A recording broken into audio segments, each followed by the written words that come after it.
Hello, welcome back to Monster Frequency. This is a quick special episode all about STOPTOBER, the campaign that helps people stop smoking. And now, alongside me today to talk a bit about STOPTOBER and how people can really make the most out of their quitting attempt, it's Dr. Sarah Jarvis MBE. Now, you may well have come across Sarah in her media work. She's the health and medical reporter for The One Show. She's a television doctor on Good Morning Britain, ITV News and Jeremy Vine. And she's a regular guest on The Jeremy Vine Show on BBC Radio 2. She's also a clinical consultant for health website Patient UK, alongside being a GP trainer. So it's a real pleasure to have Dr. Jarvis on this episode of Monster Frequency. Alongside Sarah, we also have Martin Dockrell. Martin is the Tobacco Control Programme Lead for Public Health England. And we joined Public Health England in February after 7 years at Action on Smoking and Health. He's worked in public health since the mid-1980s when he was involved in HIV prevention work. And he's a fellow of the Royal Society of Public Health. So, Martin, it's an absolute pleasure to have you on this episode with us as well. So let's talk a little bit about STOPTOBER. The website to visit is the NHS. If you just search for STOPTOBER, you will find links to it there. It's all parts of the NHS's campaign about better health. So let's get Dr. Jarvis and Martin Dockrell on right away. My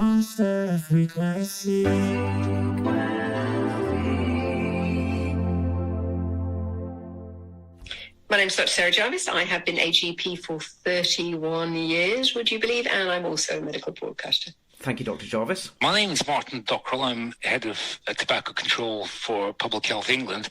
But I find I've been confessing a lot today to having been a smoker until a decade or two ago. So I can give you my own first-hand tips on quitting. Well, I guess let's start then by talking just about the campaign itself, STOPTOBER. Of course, this is 10 years on now, isn't it? So this is really, it's been going for a while, helping people for a while. And I can imagine that the number of people you've actually helped at this point is racking up, into serious figures, isn't it? You're absolutely right. This is the 10th anniversary of STOPTOBER. And since that time, STOPTOBER has generated more than 2.3 million quit attempts across England. That is a pretty spectacular figure. Now, the good news is that 10 years ago, about 1 in 7 adults in England smoked, 5 adults in England smoked, is now down to 1 in 7. The slightly less good news is that, unfortunately, smoking is still the commonest, the leading cause of preventable premature death in England.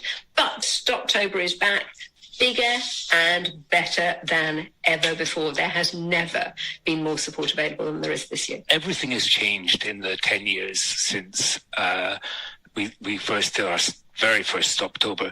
Back then there were 8 million smokers. Now it's down to 6 million smokers. People are smoking less. People are quitting earlier. But the last 2 years, it's been tough. And I was staggered when Chris Whitty, the Chief Medical Officer, pointed out a while back that actually, though, last year, more people died from smoking than from COVID-19. And so it's really important to keep that in perspective. We've had a really tough time, but we're coming out of that now, and there's a real opportunity to make things so much better. Hear, hear. And sadly, of course, you say people are smoking less, fewer people are smoking, but unfortunately a new attitude survey from Opinion shows that nearly half of people who do smoke say they've been smoking more during the pandemic. Now, 42%, that's more than 2 in 5 of them, say that's because of boredom.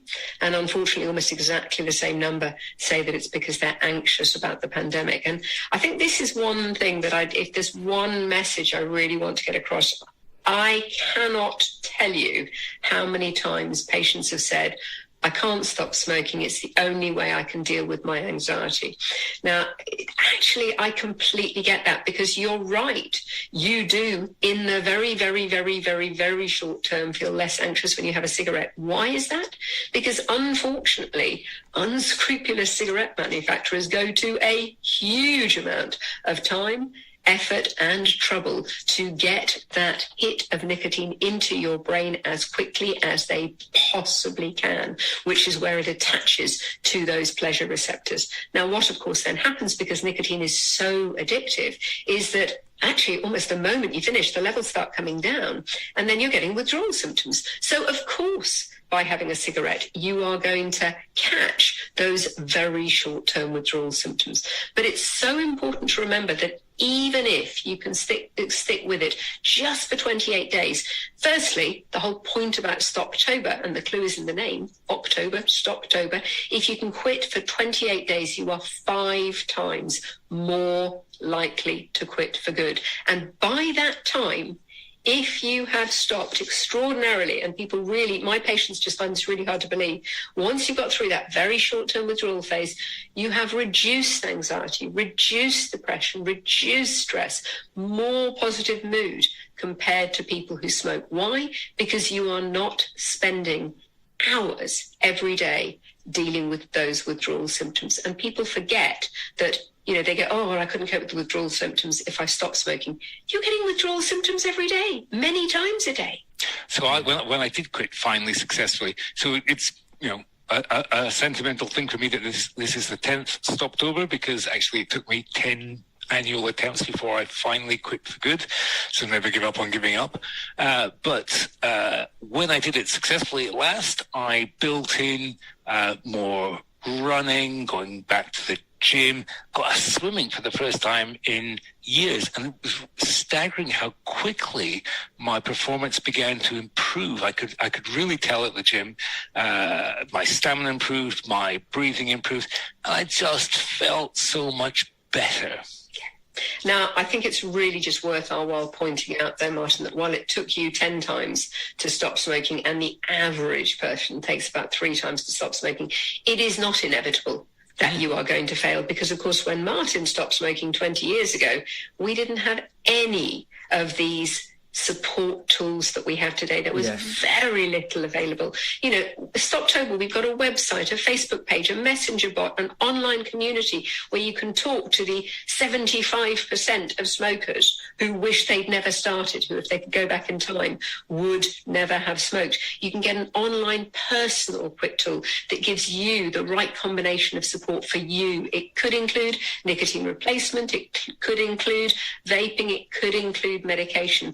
But all of that, the combination of expert support and smoking cessation aids, if necessary, means it doesn't have to take 10 attempts. That's fantastic. I think it's really, really interesting that you're saying, you know, about the kind of help that's available, because I can imagine, even, you know, at a very simple level, even just knowing that there's so many other people out there going through the same thing, and you can reach out, you can talk to them. You know, you're far from being alone if you're going to try this, aren't you? You know, people are clearly there doing the same thing with you, and you can talk to those people. Well, it's really interesting you say that, because, you know, BC, before COVID, you remember when you used to walk past an office and you'd see a little group of really sad people huddled together under an umbrella outside, all having their fag, or, you know, going to the pub and nipping out and sitting in the smokers area in the freezing cold in January, having their cigarette. And what they used to say to me was, oh, well, I'm not, you know, yeah, but there's a real sense of community. It's us against the world now that we're in a minority. Well, actually, things like this Facebook online community,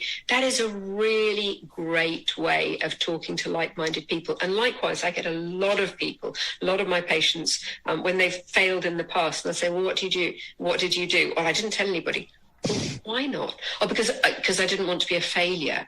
Well, the problem is, actually, if you don't tell anybody, you're much more likely to be a failure, because we know that if you try and go cold turkey, have no support, don't use any nicotine replacement agent, don't enlist the support of your family and friends, don't have expert support, actually by a year, you've probably only got a 3% chance of being smoke-free, whereas those levels are so many times higher successfully if you can stop for 28 days with Stoptober, if you get the right support.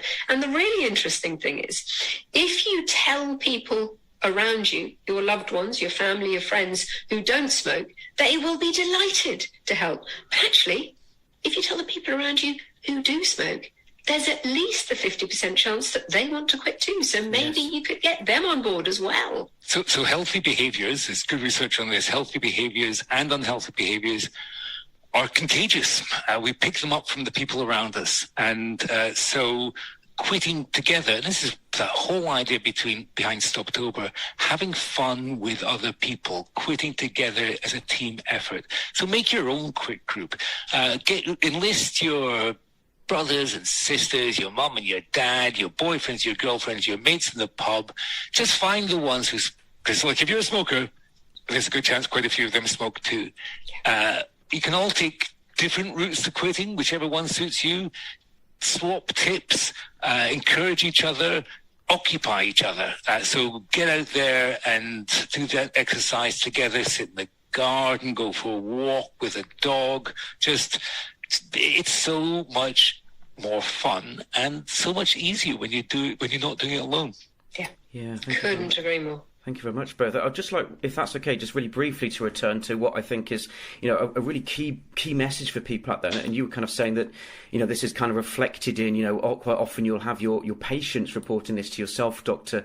Jarvis, and I can see that it was borne out in the kind of survey as well. And this was kind of one of these key reasons why people do find themselves, perhaps turning to smoking a bit more, and that's because of anxiety. What you kind of said about that really interested me in terms of actually, in the long run, it's going to reduce your anxiety overall if you do manage to, successfully stop. Within a month, and you've got the rest of your life to look forward to. Yes. And that's before you've got onto the fact that even if you smoke the, quote, average number of cigarettes per day, which for a man is 9.2 and for a woman is 9, you are saving the best part of $2,000 a year.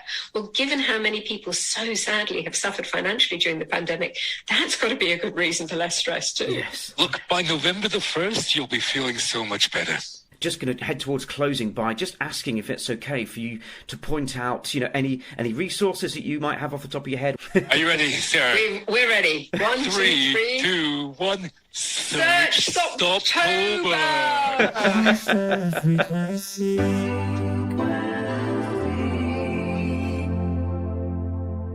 Well, Dr. Sarah Jarvis and Martin Dockrell, thank you very much indeed for joining us on this episode of Monster Frequency. Absolute pleasure to have you with us, talking all about Stoptober. You can find tons more information on the Stoptober website. It's on the hosted on the NHS website, so just search for Stoptober. There's an app. There's lots of kind of resources that we're talking about there, actually. And there's also actually an infographic on this, all about the benefits that you'll experience if you are a smoker and you manage to quit and try to quit during Stoptober. There's a list of various benefits. So Sarah and Martin, thank you so much for joining us. And now, even though this is just a mini episode, I didn't miss the chance to grab their playlist suggestions. This is something that I want to do every single episode, folks, so we are going to do it.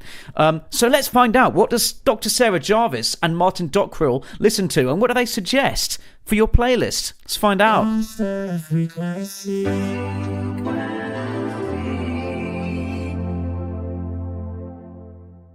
So, come on, Martin, you go first. Okay, so last year I've been looking after my 98-year-old mum, and she's gone into a nursing home now, unfortunately. But one of the things, she's got Alzheimer's, and one of the things that we have fun doing together is singing, and she always remembers the words, including to yes, I remember it well, from Gigi. So I'd love you to play that. Oh, absolutely, Martin. Yes, thank you. I will certainly get that on. And Dr. Jarvis, anything extra for yourself that can interest you in Well, mine's not quite as old, but I think I'm definitely aging myself when I tell you that the sound of my youth was a singer called Jackson Browne, Running on Empty. Oh, yes. Okay, well, 2 storming requests.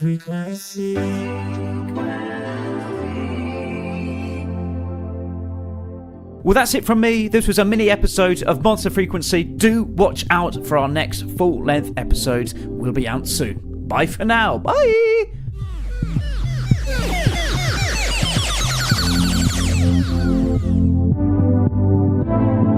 Monster Frequency.